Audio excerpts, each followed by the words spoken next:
Like, you realize how incompetent S.H.I.E.L.D. is in that entire stretch of time due to the fact that they just didn't know that was going on? Got infiltrated by Hydra. Mm-hmm. Didn't know it. But at least Hydra's been going on for like 40, 50, like, well, no more than that. Well, like even 70 then, a big years. fucking satellite in the sky. Like, no one knew? Yes, it's covered by clouds, but does anyone not notice the giant cloud thing in the sky?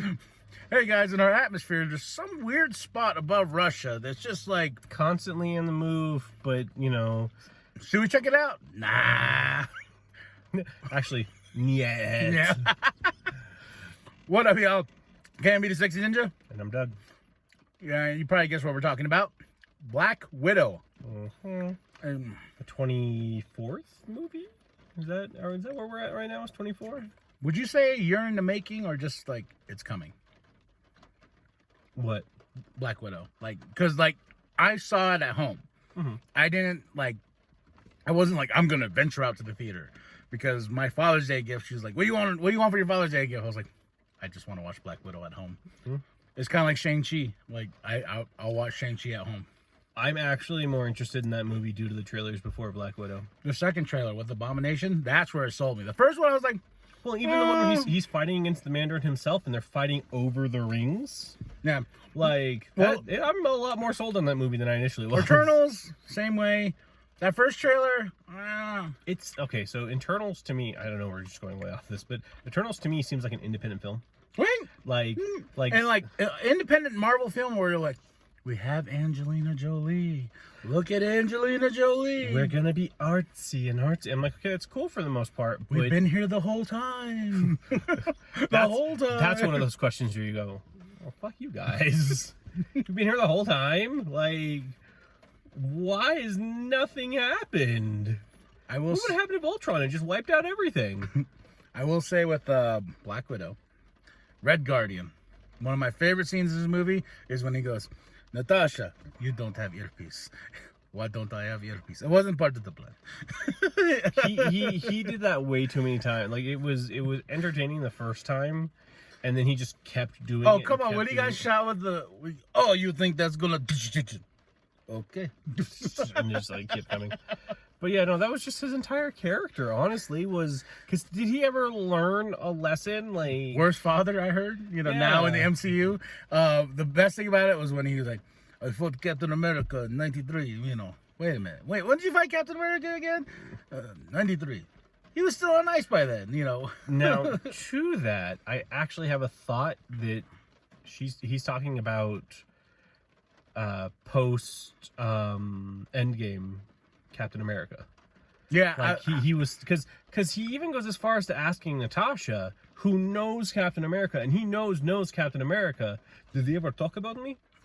Which makes me think that this is like some weird like cycle thing where Steve already in the future had gone back in time. He lived his life with Peggy, but he's still under like super secret government, like, yeah, like even S.H.I.E.L.D. Well, no, probably not S.H.I.E.L.D., but like maybe S.H.I.E.L.D., honestly, if he was just going to be a dick about it. But he's been being Captain America still, but the world doesn't know. He's been doing some things, and like he fought the Red Guardian at one point in time during that. So his story about having fought Captain America is true. Nobody was going to believe it because it doesn't exist in time that has occurred so far. That's a good theory. That is a good theory. But like I said, when he's like, "You calling me liar?" Bam! Just breaks his arm. I was like, and that dude was huge. Yeah. Well, he's a super soldier. You're like, you don't think Steve could break... No, the guy that he faced. I don't know, but you don't think Steve could break, like, Brock Lesnar's arm if he arm wrestled him? Yeah, I think so. I'm just saying, like, it just made me laugh because the comedy was like, the dude was huge. I don't know. I like the one before it when he was letting the dude win. No.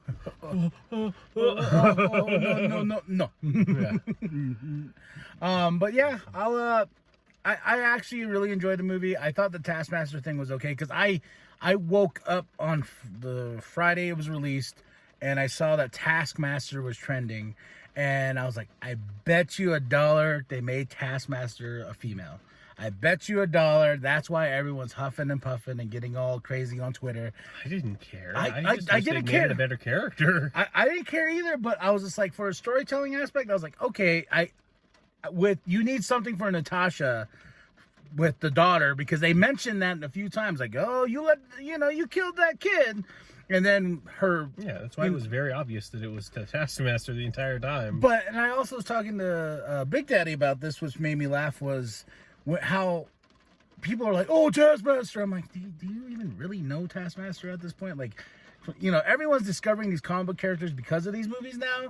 And when Taskmaster was introduced, I haven't walked around and seen somebody at a comic book convention who's like, man, that Taskmaster, that's one of my favorite villains. You know, Taskmaster's such a low... Taskmaster's not a villain. He's an anti-hero. Well... you know what I mean. Like, you know what I mean too. Yeah, I know what you mean, but like I said, I'm not meeting somebody who's like Taskmaster, like waving that flag. But now they're waving that flag because he's in one of these Marvel movies, and it's just like, oh, you just destroyed one of the best characters. I was like, he's not one of the best. I would not say he's one of the best characters. Yeah, exactly. But that's what they're saying, though. That's a very entertaining character. He is a very entertaining character. He's in the Avengers game. Mm-hmm. Well, and it's one of those one of my favorite aspects of him is him versus Deadpool. How that's his worst matchup possible. Yeah. Is that he can beat Deadpool, but he seldom beats Deadpool because Deadpool is just flat out unpredictable. And even trying to copy his moves, he can't do that because that's how Deadpool is. So, but I was just like, well, if Deadpool's coming to the universe, and maybe Taskmaster will continue because she didn't die.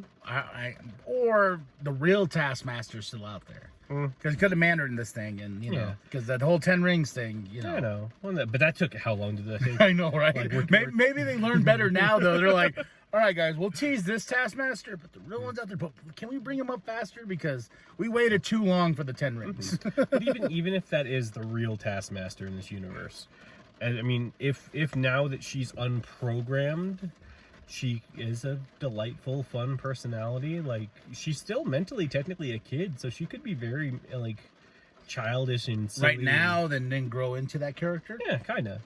I see that. And then we could keep that character. I think I've told you this 1,000 times. I don't care who the hell plays what, as long as they play it well.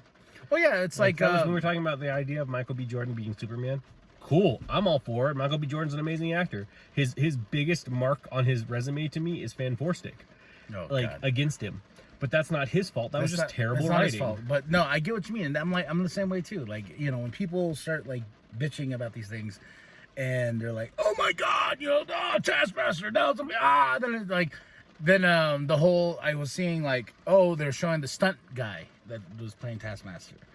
Oh, he should have been the reveal. And I was like, oh, come on. I was like, get the fuck over it. Like, the movie is Black Widow. Mm-hmm. It's going to deal with the Red Room. It's going to be very female heavy, you know, and like, why did you not expect this to happen? Like, it was like, because I saw another review. Someone's like, oh my God, shoving the female stuff down our face. I was like, it's about Black Widow and the Red Room, and the Red Room deals with other, like, I will say that the hardest part that was being kind of shoved was that what was his name? It's not Drago. It's like Draven or something like that. Oh, the bad dude. Yeah. I will say when he made, well, I know she was faking it, but when he like made her flinch, I was like, oh shit. And then when I realized like, oh, she's faking it. She's faking it. Yeah. And then that was actually one of my favorite callbacks in the movie. But first, like when they were so heavy, like. It's funny because they were really heavy about him being the bad guy at the end of the movie. But, like, for the first, you know, over half of the movie, there was not really much of a villain. It was just the idea of the Red Room. Well, eventually. Like when she goes off and when she gets her own little place and, you know, and homie, just randomly, her supplier, like, I was just like, oh, okay, so I guess he's been helping her getting supplies. Okay. I mean, at the entire purpose of that character, I think, is to explain how they got a Quinjet, which I think they could have just stolen a Quinjet. Tony would have probably been like, but I liked him though. No, I did like that actor enough. It was really weird that he kept being asleep every time that she being asleep, and I at first like when they went to like for the trailer or whatnot, and he was in the bed, I was like, wait a minute.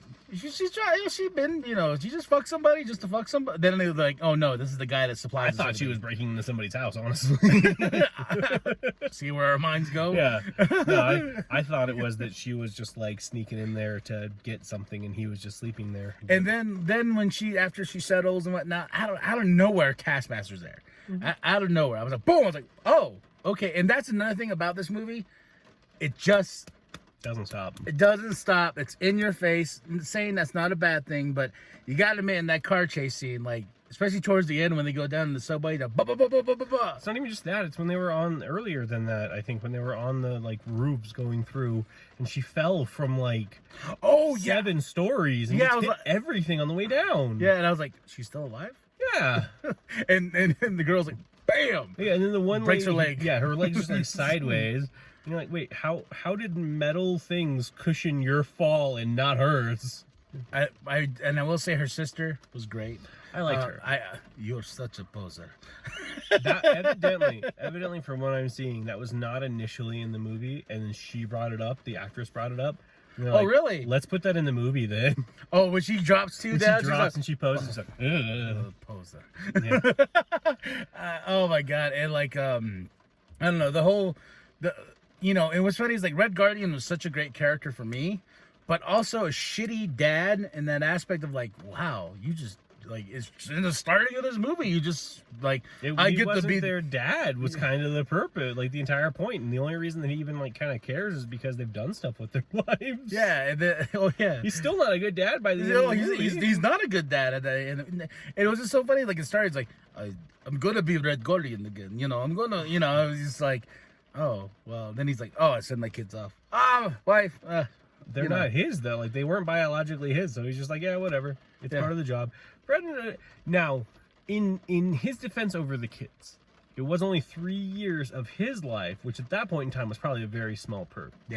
Where them, especially, I forget what the sister's name was, like Alexia or something like that. Mm-hmm. Especially her, that was a good portion of her life at that point in time. So she's a lot more connected to it. Natasha had evidently already been to the Red Room by that point in time. Yeah. So like, well, straight up, she's like, "Bam, stay back, I'll kill you." Yeah. But yeah, they. She's going through the most. So. Her sister talking about her uterus being. I was just like, "Damn." I mean, they're serious in that Red. Yeah, I mean, Natasha was just like, it's very effective, and then because Red Guardian decided to make an ass of himself, she just decided to be exceedingly descriptive. But yeah, no, it wasn't great. It wasn't bad. It's one of those. I think that the downfall of this movie is that we've had so many other things released on Disney Plus for free, and that movie was supposed to come out a year ago. Over a year ago. I will say this: like, I wasn't a big I was ready to. Of course, I was going to see Black Widow. It's part of Marvel, this and that.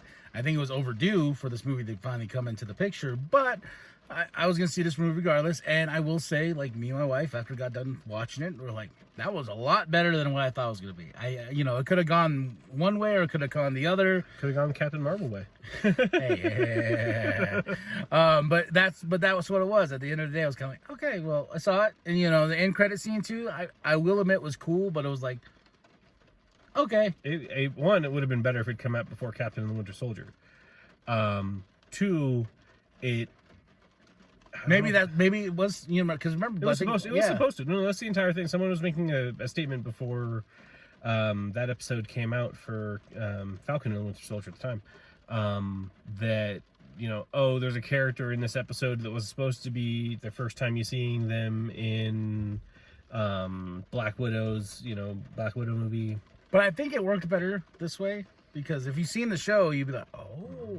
But if you saw the movie first, you'd be like, wait, she's setting together a team to go after like the previous Avengers. Because people are really set on the idea they're making a Dark Avengers movie, or at least a Dark Avengers series or something like that. And I don't think so. I think that, I don't know. Maybe not Dark Avengers. The Thunderbolts. I thought U.S. Agent was a Dark Avenger. No?